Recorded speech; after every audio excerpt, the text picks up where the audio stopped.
Bonnie from Oz Beauty Expert, and I'm here with Chloe. We're going to show you how to create a side braid and side ponytail hairstyle. I'm going to be using the Skuncy snap clips, and they're the little fruit shaped ones, and some of the Skuncy bauble elastics. Okay, for this hairstyle, I'm just starting with a nice side part.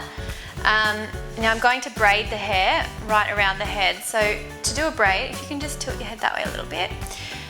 To do a braid, the way it looks best is by starting as close to the part as you can. What you do is start as if you were starting a plait. So with a small section, divide it into 3 even pieces. So it's the same movement as a plait, but you're adding extra hair each time. So do the normal crossover. And then once all 3 pieces have been crossed over, you just add another section to the outside piece of hair.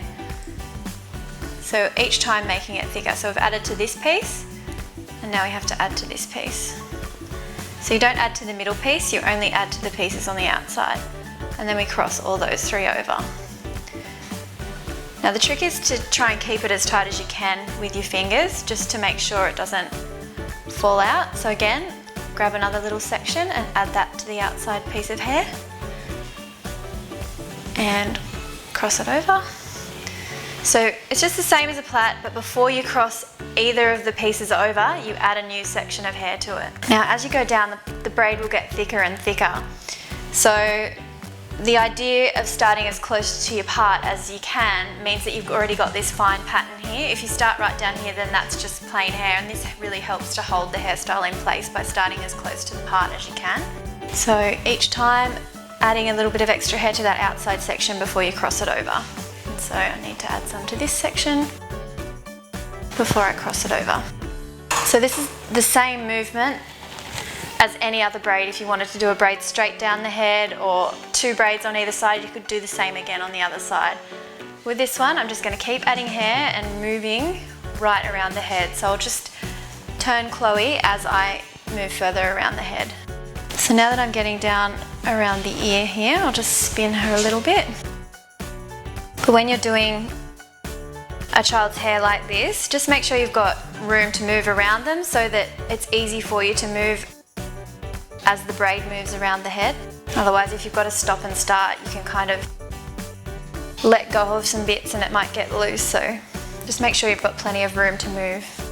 And make sure when you're adding to the bottom, to the outside section, when you're around the bottom, you're grabbing all the hair from the bottom so there's no hairs left hanging out.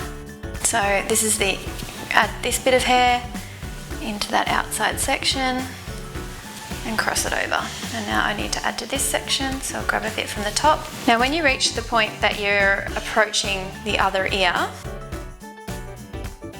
you start angling the braid down, so as if it was heading underneath the ear.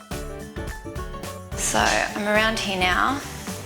So you don't, once you get to that ear, add all of the hair into that section there.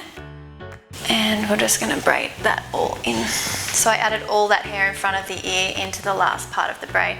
So now all the hair is in this chunk here. So now it just becomes a regular plait. So we'll just do that, and then I'm not going to, you could braid it all the way to the end, but I'm going to leave it in just a side pony. So I'm going to grab the Skuncy baubles and just secure them. This is the white colour, it's nice and sparkly. And just arrange those so that they look nice over your ponytail. Now Chloe's got some loose hair here because she does have a bit of a grown out fringe, so I'm going to use the little strawberry fruit snap clip just to put in that side so that doesn't come loose during the day. So there we have the finished look. I've got the nice braid, it goes around to the side into a side ponytail.